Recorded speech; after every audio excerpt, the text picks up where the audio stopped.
좋게 보고, 좋게 듣고, 좋게 말하고, 좋게 행동하자. 이제는 우리 머리에 딱 박혀 있어요, 그렇죠?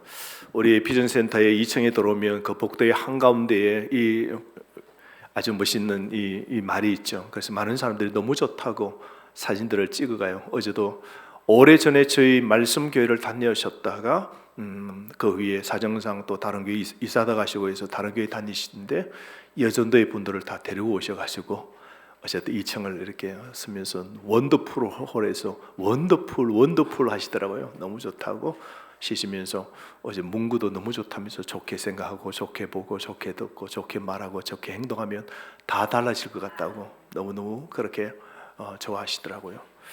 여러분, 오늘 특별히 우리가 어버이 주일 5월은 가정의 달이죠. 가정은 여러분 하나님이 창조하신 첫 번째 공동체입니다. 하나님께서 아담과 하와를 창조하시고 그들에게 자녀를 주시면서 세운 것이 가정입니다.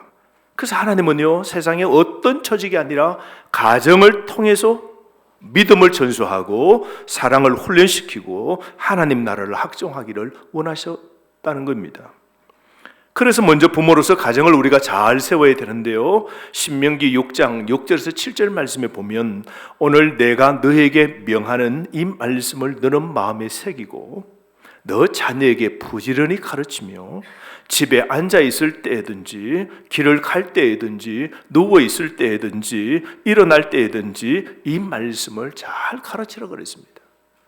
여러분, 우리 하나님께서는 부모에게 자녀 교육에 1차적 책임을 주신 겁니다. 말씀을 자녀에게 부지런히 가르치되 단지 주일에만 교회 데려오는 것에만 끝나면 안 돼요. 월요일부터 토요일 몫은 어쩌면 부모의 몫입니다. 주일날 이끌어오는 것도 부모의 몫입니다.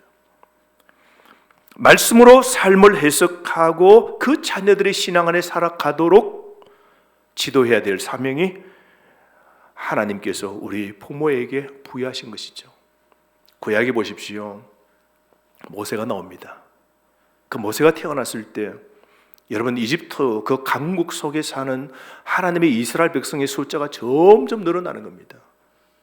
그러니까 이집트를 통치하는 그 바로 왕이 볼 때는 이게 위협감 느낄 정도로, 요즘 말 하면 그죠? 남나라에 온 이 다문화 가정에서 아이들을 너무 많이 놓고, 요즘 말 하면 대한민국 사람들은 아이들이 점점 줄어들고 다문화 가정들, 해외 온 사람들이 우리나라 국적을 얻고 살아가는 숫자가 너무 많아지면 우리가 이러다가 내일 미래가 어떻게 되는가 이런 걱정하는 거하고 똑같은 거죠.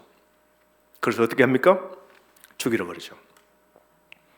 그래서 그 아이를 어떻게 해요? 죽이기는 참 하지 못하고 바구니를 만들고 그 바구니에 아이를 담고 나일강에 띄어보냅니다. 띄어보낼 때 어떤 마음일까요? 하나님, 이제 하나님이 알아서 해주세요. 이 생명은 하나님께 맡깁니다.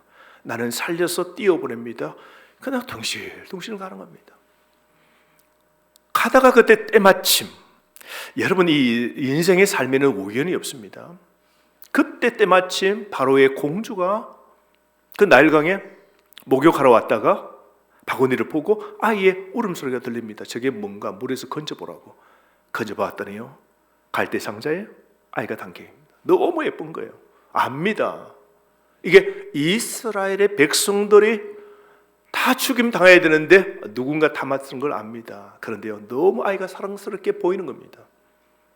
그리고 내 애로 양자로 입적합니다. 데려가 갑니다. 그때 모세보다 7살 많은 미리암 너희가 그 바구니가 흘러가는 걸 쫓아가다가 어떻게 해요?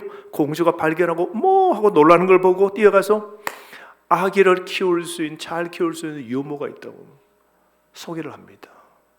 그런 여자 어디 있냐고. 있다고. 소개받고 그 바구니 안에 담겨있는 모세 아기의 엄마 요게벳이 어디로 갑니까? 궁궐에 왔다 갔다 하면서 그 아이를 키웁니다. 젖을 먹이며 키웁니다. 그래서 성경에 보면 한 5살, 6살 때까지 젖대고 장성할 때까지 키웠다 그러죠. 그 아이 교육을 그때까지 다 키운 겁니다. 너는 유대인이다. 너가 믿어야 될 신앙은 유일신 여호와 하나님이다. 이걸요, 곧 5, 6살 될 때 다 가르칩니다. 그러고는 이제 애를 다 키웠기 때문에 유모인 진짜 엄마 요게벳은 이제 왕궁에 출입하지 못합니다. 그때부터 자라는 이 왕자로 자라는 이 모세는 어떻게 합니까? 애굽의 모든 최고 좋은 학문들을 다 배웁니다. 그런데 이 모세의 그 믿음은요 변치 않거든요. 그 모세는 철저히 여호와 하나님을 신뢰하고 신앙하고, 그리고 자신은 히브리 사람이라는 것을, 자기의 그 자존감, 자기의 정체성을 확실히 알고 있는 겁니다. 누가 가르쳤습니까? 어머니 요게벳이죠. 그 짧은 양육 기간 동안 하나님의 백성으로서의 그 정체성을 완전히 그 머릿속에 각인시켜 놓았습니다. 철두철미한 신앙으로 그 머리에 탁 새기도록 한 것이죠.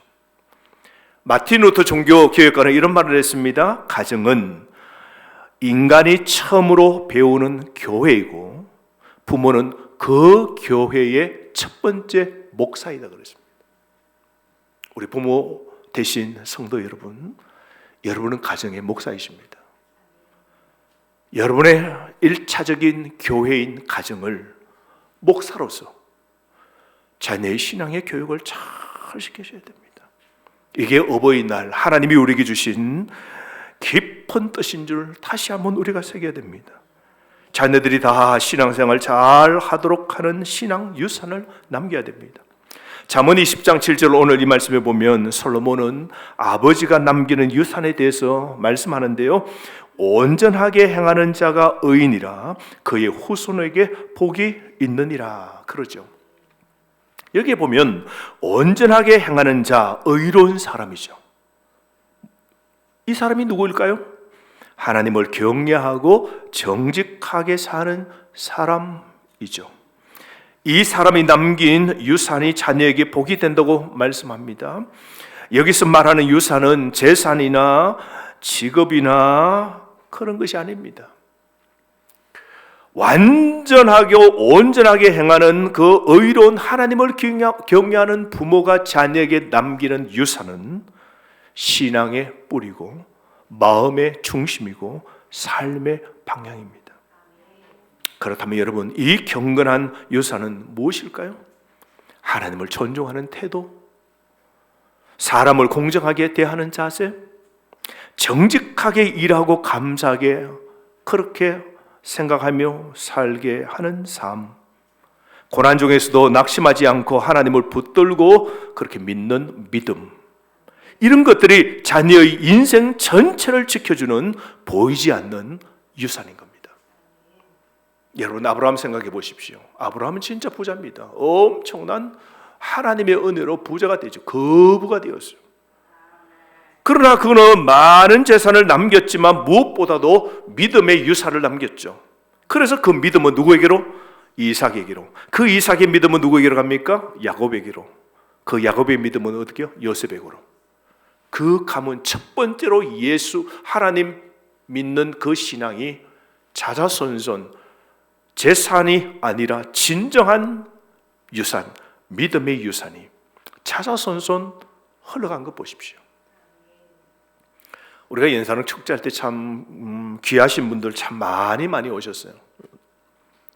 참 이런 분을 만나도 되나 할 그런 분들도 찾아서 오시고 함께 더불어 교제도 나누고 커피도 마시고 그렇게 했는데요.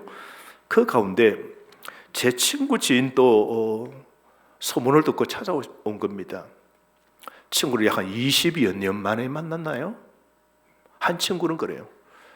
일본 대학에서 경제학 교수로 있습니다. 한국에 모처럼 방문했다가 알고 교회 오고 싶다 하길래 서울에서 목회하는 친구와 더불어 교회에 온 겁니다. 교회를 구경하고 함께 아름다운 전원의 뜰에 앉아서 커피를 시키고 빵과 함께 더불어 담소를 나눕니다. 20년 이상의 긴 세월 동안 때로는 처음 보는 일본 친구와 더불어 이야기를 하면서 우리의 이야기는 다 신앙의 이야기죠. 교회 이야기입니다. 이런저런 이야기를 나누다가 그 친구가 했던 말 하나가 오늘 말씀을 준비하면서 기억이 나는 겁니다. 그 친구가 장인에게 결혼하고 난 다음 이 이야기를 들었는데요, 자기 마음속에 그렇게 그게 꼭 새겨졌답니다. 장인이 다니는 교회가 지방에서 큰 교회입니다. 굉장히 큰 교회인데 그 교회가 교육관을 짓는데 1980년도에 교회 교육관을 짓는데 그 교육관이 한 14층, 15층이 되었어요. 그럼 대단하죠. 교회 교육관이 14층, 15층 빌딩을 지었을 때니까 아파트가 다 그런 몇 개 안 되는 그런 데에 교회 교육관을 그렇게 지었으니. 그런데 그 교육관을 지을 때 가장 힘썼던 사람 중에 한 사람이 그 지역에 섬유업 공장으로 돈을 많이 번 사람이었어요. 그럼 그 사람이 열심을 다해서 또 더불어 함께 그 교회를 짓는 중역의 일을 감당한 성도입니다. 열심히 했죠. 그 아들도 똑똑해가지고 그 박정희 정권 때 안기부에 들어가 직원이 된 겁니다. 그럼 어깨에 더 힘이 들어갔죠. 근데 독일로 파견받고 독일에 이제 지내게 됩니다. 어디 가도 사는 건 가장 돈 많죠. 자녀도 다 그렇게 잘 되었죠. 그렇습니다. 근데 교회가 건물을 다 짓고 좀 지나다가 교회가 늘 교회라는 건 영적 어떤 그런 기관이지 않습니까? 그렇다 보면 마귀 사탄이 흔들고 교회가 어지러울 때가 있거든요. 교회가 좀 분란에 빠졌대요. 막 힘들게 되었대요. 그때 그분이 앞에서 인도하고 있는 목사님이 멱살을 잡고 끌어내는 일을 그분이 감당한 겁니다. 그 일을 한 거예요. 그러면서 교회가 내가 하는 그 마음으로 막 앞장선 거죠. 그런데 어느 날 독일에 있는 그 친구가, 그 자녀가 불의의 사고로 죽게 된 겁니다. 갑자기 그 소식을 듣고 비행기를 타고 이제 자녀의 시신을 수습하고 한국에 데려와야 되잖아요. 연락을 받고 김포공항에 가서 독일에 가는 비행기를 이제 오릅니다. 그 마음이 어떻겠어요? 찢어지겠죠. 근데 그 비행기에 탄 한 분이 있는데 그분은 이분이 잘 아는 분이에요. 그분은 누구냐? 목사님이에요. 멱살 잡혔던 목사님이 하필 그 비행기를 타고 독일에 가게 되었답니다. 근데 목사님이 왜 독일을 가게 되었냐? 목사님 딸이 있는데 그 딸이 독일의 간호사로 그렇게 근무를 하는데, 옛날에 독일 간호사로 많이 갔지 않습니까? 근데 간호사 가운데서 너무 잘해가지고 독일 정부로부터 상을 받게 되는데, 큰 정부로부터 상을 받게 되는데 아버지를 초청한 겁니다.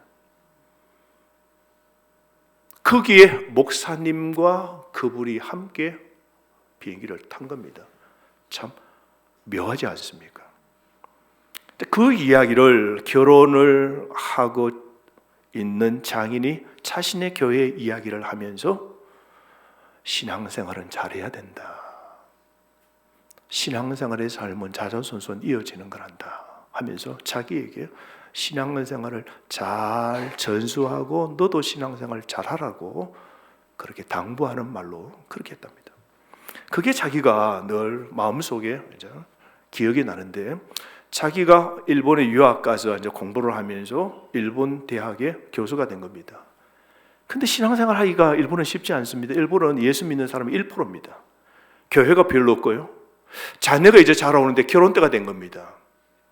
결혼하려고 그러니까 일본의 남자들은 전부 다 좋아할 남자들 많지만 예수를 전혀 모릅니다. 그때 딱 딸을 불러서 말합니다. 너 이 가운데 예수 믿는 사람 아니면 시집 가면 안 된다고. 예수 믿어야 된다고.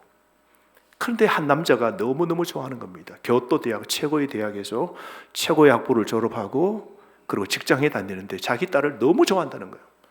딸도 보니까 그 남자가 너무 좋은데 이 총각이 문제는 교회를 안 다니는 겁니다.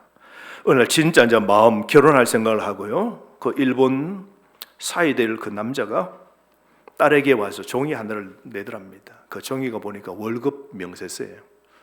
일본은 남자가 결혼하려고 그러면 자기 월급 명세서를 사랑하는 여자에게 보여준답니다. 무슨 뜻일까요? 나 이제 이만큼 월급 받고 살면 이제 단칸방에서 시작해서 점점 해서 우리 일구어 간다고요. 일본은요, 부모가 자녀에게 집 사주는 거 없대요. 좋은 나라예요. 너무너무 좋은 나라예요. 자기가 다 알아서 한대요. 결혼하면요, 그 월급 가지고 벌고 단칸방부터 시작하든지 하니까 그 남자가 최고 좋은 그런 대학에서 직장에 들어갔으니 월급 명세서를 딱 내면서 충분히 데리고 살 수 있다고, 나와 결혼해줘 하고 딱 내민 겁니다. 교회 다니는 것, 안 다니는 것 외에는 다 좋은 거죠. 그런데 이 딸이 아버지에게 뼈저리게 듣고 마음속에 생기게 했습니다. 예수하고 바꿀 수도 없죠. 신앙하고 바꿀 수도 없죠. 아무리 남자가 좋아도. 그래서 그 남자가 이야기했습니다. 난 당신이 다 좋아요. 그러나 우리 집안은 다 예수 믿는 집안인데 예수 없이 나는 어떤 선택도 나는 하지 않을 거라고. 그러니까 그 남자가 나 교회 가고 싶다고. 내가 교회 가면 되지 않냐고. 그래서 오히려 그 사랑하는 남자를 교회로 데려와서 학습을 받게 하고 세례를 받는 사이에 진짜 복음을 듣고 예수를 믿게 된 겁니다. 그래서 2년 전에 딸까지, 외동딸 하나인데요, 결혼을 시켜서 그렇게 일본에 예수 믿는 사람이 1% 정도 되는 그 사이에 태어나서 한 번 또 복음과 교회를 가본 적이 없는 그 사이를 진짜 예수 믿도록 하고, 그래서 신앙을 전수해 주었다고 자기의 삶을 고백하더라고요. 사랑하는 성도 여러분, 우리 자녀들이 살아갈 세상은 점점 더 불확실하고 혼란스러워지고 있습니다. 이럴 때 자녀에게 정말 필요한 것은 부모의 통장 잔액이 아니라 하나님을 신뢰하는 마음, 경건한 가치관, 신앙의 지혜인 겁니다. 부모가 물려줄 신앙의 유산은 자녀의 삶을 지탱하는 힘이 됩니다. 부모의 경건은 자녀의 축복이 됩니다. 사랑하는 성도 여러분, 부모의 삶은 자녀에게 흔적 없이 사라지지 않습니다. 좋든 싫든 우리는 자녀에게 우리의 유산을 남기게 되어 있습니다. 그러나 오늘 이 질문을 마음에 한번 새겨 보시길 바랍니다. 내가 자녀에게 남기고 있는 진짜 유산은 무엇인가? 돈이 없어도 괜찮습니다. 여러분 배운 지식이 많지 않아도 괜찮습니다. 하지만 믿음의 유산, 경건의 신앙의 본, 예배하는 삶만큼만은 자녀에게 물려주시기를 바랍니다. 그들이 이 세상을 살아갈 때 그 신앙의 유산이 그들을 붙들어 줄 것입니다. 그리고 하나님은 그 가정을 축복하실 겁니다. 여러분, 자녀가 영적으로 잘 자라기 위한 가장 중요한 환경이 무엇일까요? 여러분, 성경이 말씀하는 가장 중요한 요소는 가정, 그 중에서도 부부 사이의 사랑입니다. 자녀는요, 부모의 잔소리나 부모의 말보다 부모의 사이를 보고 자랍니다. 우리 부모가 어떻게 하는가, 그걸 보고 자라는 것이죠. 신앙은 자녀를 잘 키우기 위해서는 부부 사이도 여러분 좋아야 됩니다. 오늘 안 좋은 사람들 회개하시기 바랍니다. 에베소서 5장 33절 말씀에 너희도 각각 자기의 아내 사랑하기를 자신같이 하고 아내도 자기 남편을 존경하라 그랬습니다. 이것이 가정의 출발점입니다. 남편이 아내를 사랑하고 아내가 남편을 존중하는 관계가 세워질 때 그 가정 안에서 자녀는 하나님을 향한 신뢰와 질서를 배우게 됩니다. 그런데 여러분, 부부가 서로 차갑고 냉랭하고 늘 다투고 늘 그렇게 말없이 그렇게 지나고 그렇게 한다면 아이에게는 하나님은 사랑이시다라고 가르쳐도 마음에 와닿지 않습니다. 왜냐하면 우리 자녀는 가장 가까운 관계인 부모 사이에서 하나님의 사랑을 느끼기 때문이죠. 우리가 아이에게 보여주는 첫 번째 복음은 여러분 성경책이 아니라 부부의 삶입니다. 태어난 아이가 성경을 보기 전에 뭘 봐요? 우리 엄마 아빠가 하는 모습을 보게 되는 것이죠. 남편이 아내를 위해 희생하고 아내가 남편을 존중하면서 기도할 때 우리 자녀의 마음에는 말로 설명할 수 없는 깊은 감동이 남는 것이죠. 성경에 보십시오. 아굴라와 브리스길라 보십시오. 초대교회의 그 부부는 하나님 말씀을 함께하고 그 하나님 말씀으로 교회를 세우는데 사역의 동력자가 됩니다. 부부가 신앙 안에서 하나 되어서 하나님 나라를 열심히 섬겼던 이 부부 보십시오. 우리가 그렇게 신앙생활을 해야 됩니다. 그렇게 될 수 있도록 여러분 기도하시기를 바랍니다. 어떤 분이 이렇게 말했습니다. 행복한 결혼은 두 사람이 서로를 바라보는 것이 아니라 함께 같은 방향 주님을 보는 것이라 그랬어요. 부부는 서로 보면요 단점이 보입니다. 그래서 결국은 뭐요? 비교하고 열등의식 갖고 어떤 우월의식을 갖고 어떻게요? 서로 그렇게 됩니다. 그러므로 여러분 함께 같은 방향을 바라보아야 됩니다. 하나님을 바라보는 삶을 살아야 되는 것이죠. 어느 시골 마을 주일 아침에 성도들이 빽빽이 차서 예배를 드립니다. 예배를 진중하게 드리고 있는데 갑자기 사탄이 나타난 겁니다. 시커먼 그림자를 풍기고 연기를 풍기면서 사탄이 확 나타났습니다. 사탄이 하나도 사탄이 안 먹고 50 사탄이 확 나타나서 사람들이 너무 놀라는 겁니다. 그래가지고 홍비백산 막 전부 다 무서워서 전부 다 밖으로 도망을 갑니다. 근데 그 교회에 딱 두 사람이 남았습니다. 한 사람 목사님이 남고 또 한 사람이 나이 많은 한 사람이 남아있는 겁니다. 사탄이 가서 딱 봤습니다. 목사님 보고 말합니다. 당신은 남아있는 이유를 알겠다고 나 무서워하지? 나 매일 주일마다 내 욕하지? 목사님은 목사님 사탄을 무서워하지 않죠. 그래서 목사님은 앉아있다는 거예요. 당신은 그래서 앉아있네? 근데 옆에 보니까 나이 많은 사람이 앉아있잖아요. 사탄이 묻습니다. 너는 왜 나 무서워하지 않고 남들처럼 도망가지 않고 이렇게 앉아있냐고. 그랬더니 그 나이 많은 사람이 사탄을 보면서 딱 말합니다. 난 당신 하나도 안 무섭다고. 나는 38년 동안 당신의 누나와 함께 내가 집에서 살고 있다고. 마귀 같은 아내와 함께 나는 살고 있다고. 당신의 누이와 함께 내가 38년 동안 살고 있다고. 하나도 안 무섭다고. 어떻게 살았다는 겁니까? 치고받고 싸웠다는 거죠. 아내가 마귀 같은 역할을 했다는 거죠. 웃긴 이야기입니다만 가정 안에서 부부가 서로 마귀처럼 대하고 살면 안 되는 겁니다. 하나님께서 가족에게 주신 경고가 있습니다. 신명기 29장 18절 말씀에 보면 당신들 가운데 남자나 여자나 가족이나 지파가 주 우리 하나님으로부터 마음을 멀리하여 다른 민족의 신들을 섬기려고 해서는 안 됩니다. 당신들 가운데 독초나 선 열매를 맺는 뿌리가 있어서는 안 됩니다 라고 말했습니다.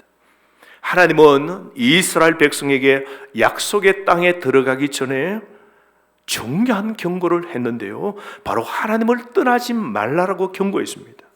그런데 이 경고는 개인적인 경고이기보다 가정을 향한 경고, 나라를 향한 이 이스라엘 유다 백성들을 향한 후손을 향한 말씀이었습니다. 왜일까요? 가정은 다음 세대가 믿음을 배우는 첫 번째 학교이기 때문입니다. 부모가 하나님을 가까이 하면 자녀도 그분을 가까이 하게 되고, 부모가 하나님을 멀리하게 되면 자녀도 하나님을 멀리하게 되는 것이죠. 그래서 하나님은 우리 가정의 선뿌리가 자라지 않도록 미리 경고하신 겁니다. 여러분, 선뿌리가 가정에 나지 않도록 하라는 이 하나님 말씀이 무엇일까요? 그것은 겉으로 보기에는 별것 아닌 것처럼 보이지만 마음 깊은 곳에서 하나님의 말씀과 멀어지기 시작할 때에 생겨나는 영적인 불순종의 시작점일 겁니다. 신명기 29장에서 말씀하시는 것이 세 가지인데요, 그 첫 번째는 하나님으로부터 마음을 멀리하지 말라는 겁니다. 여러분, 부모 되신 여러분이 먼저 하나님으로부터 마음을 멀리하지 마십시오. 겉으로는 신앙생활을 하는 것처럼 보여도 마음은 점점 식어지고 멀어질 수 있는 것이죠. 그러면 안 됩니다. 두 번째, 다른 민족의 신들을 섬기려 해서도 안 됩니다. 이걸 하나님께서 이스라엘 백성들에게 말씀하셨는데요, 오늘날 우리에게도 하시는 말씀이죠. 여러분, 오늘 이 세상의 우상이 무엇입니까? 세상의 가치, 돈, 성공, 편리함, 이게 하나님보다 더 중요해지는 것, 그게 오늘날 우상입니다. 그러면서 가정에 독초나 선열매 맺는 뿌리가 있어서는 안 된다고 말씀하셨죠. 여러분, 뿌리는 처음에는 작고 보이지 않지만 시간이 지나면 자녀들과 후손들에게 큰 영향을 미치게 됩니다. 구약에 보십시오. 사사시대에 엘리 제사장이 있었습니다. 사사시대는 영적으로 어두운 시대였지 않습니까? 그런데 엘리라는 제사장은 유일하게 깨어있고 하나님 말씀을 가르치는 제사장이었습니다. 근데 그 엘리 제사장 그 가정의 두 아들이 어땠습니까? 예배를 방해하고 불신앙의 삶을 살게 됩니다. 그런데 성경에 보면 엘리 제사장이 그 자녀가 신앙 안에 살지 못하고 불신앙의 삶을 살고 악한 일을 함에도 불구하고 한 번도 잔소리했다는 게 없습니다. 자녀의 잘못을 온 백성들이 알고 있음에도 불구하고 엘리 제사장은 자녀를 책망하지 않았습니다. 결국 하나님의 심판이 임하여서 두 자녀가 하나님 앞에 벌을 받고 죽지 않습니까? 그의 삶도 인생의 말로가 비참하게 끝나지 않습니까? 신앙은 말이 아니라 삶과 행동으로 가르쳐야 됩니다. 사랑하는 성도 여러분, 선뿌리는 뽑고 믿음의 뿌리를 심는 여러분 되시기를 바랍니다. 우리의 가정은 다음 세대의 신앙을 품는 하나님의 정원인 겁니다. 선뿌리를 방치하면 자녀의 마음속에도 불신의 열매가 맺히게 됩니다. 그러나 지금이라도 말씀으로, 기도로, 삶의 본으로 거룩한 믿음의 뿌리를 다시 심는다면 하나님은 여러분의 가정을 반드시 세워주실 겁니다. 여러분, 북유럽 그린란드에 가면 이 빙하가 있습니다.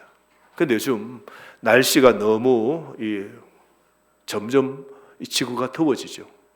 그래서 얼음들이 막 덩어리가 그린란드 지역에서 막 떨어져 나온다 그러지 않습니까? 그런데 바다 보면 작은 얼음 덩어리가 있고 어떤 거는 큰 섬 같은 얼음 덩어리가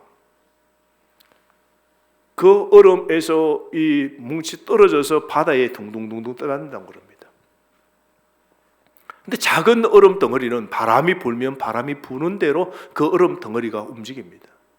근데 여러분, 집채만한 큰 섬 같은 그런 얼음 덩어리는요, 바람에 의해서는 꿈쩍하지도 않습니다.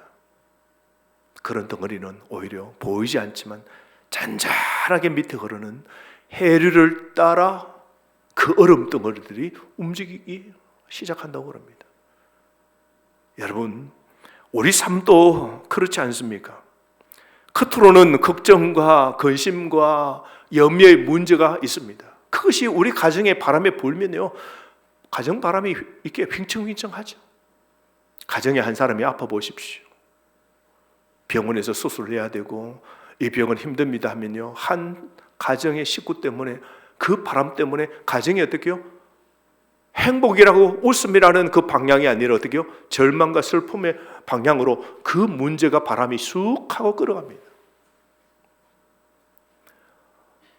남편이, 아내가 여러분 힘들게 해보십시오. 자녀가 문제를 일으켜 보십시오.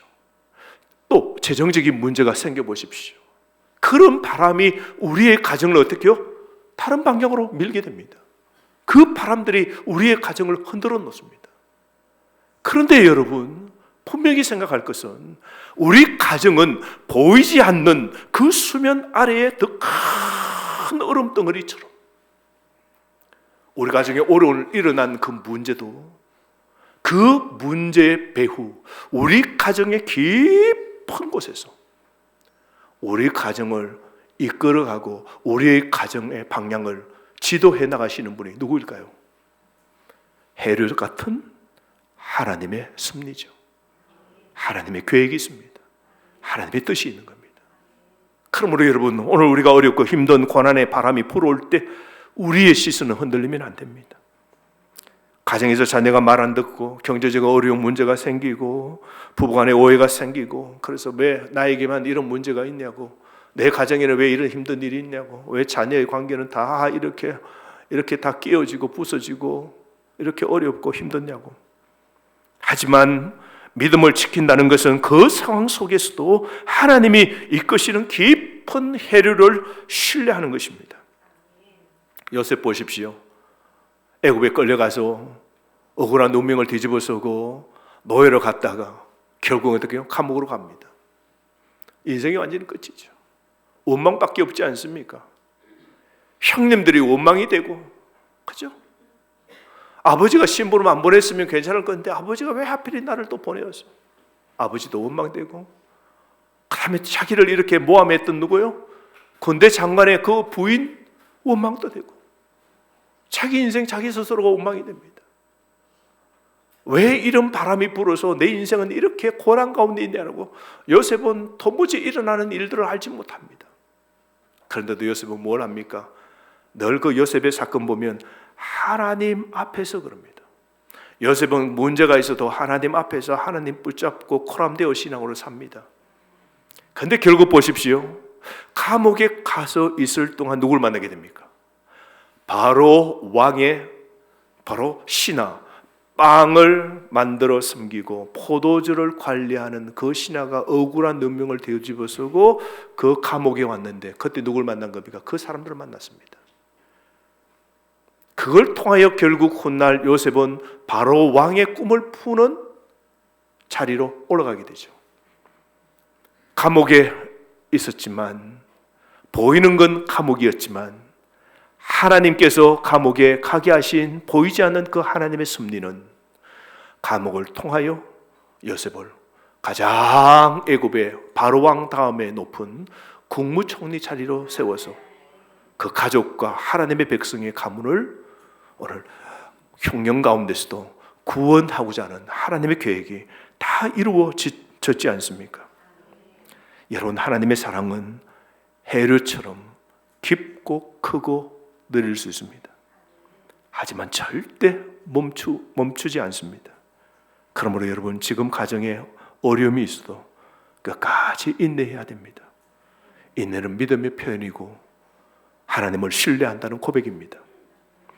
하나님은 가장 좋은 때, 가장 좋은 방법으로 역사하심을 믿고 끝까지 믿음의 길을 만들어 가시는 여러분 되시기를 바랍니다. 가정은 작은 배에 불과합니다. 바람이 불면 흔들립니다. 자녀가 반항할 때, 배우자가 무관심할 때, 경제적으로 불안할 때 바람은 불기 마련입니다.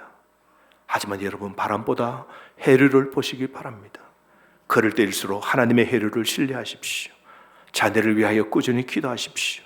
말씀으로 가르치십시오. 배우자에게 먼저 따뜻한 말을 건네십시오. 잠시 멈춰 하나님께 귀를 기울이십시오. 이 모든 것은 겉으로 보기엔 작고 미약해 보일지 몰라도 그 안에는 하나님의 방향성이 있는 겁니다. 사랑하는 성도 여러분, 삶이 흔들릴 때 바람만 보지 마십시오. 지금 어려움만 보지 마십시오. 그 바람 아래, 이 고난 아래 더 깊고 강력하게 흐르는 하나님의 해류를 바라보시기 바랍니다. 그 해류는 바로 하나님의 사랑이고 하나님의 주권이고 하나님의 목적이 있는 겁니다. 그러므로 여러분, 이 올 가정의 달 좋은 믿음의 부모가 되시고 자녀 앞에 믿음의 멋진 길을 만들어 가시는 아름다운 신앙의 부모 되시기를 주의 이름으로 축복합니다. 주신 말씀 가지고 다 함께 한번 기도하겠습니다.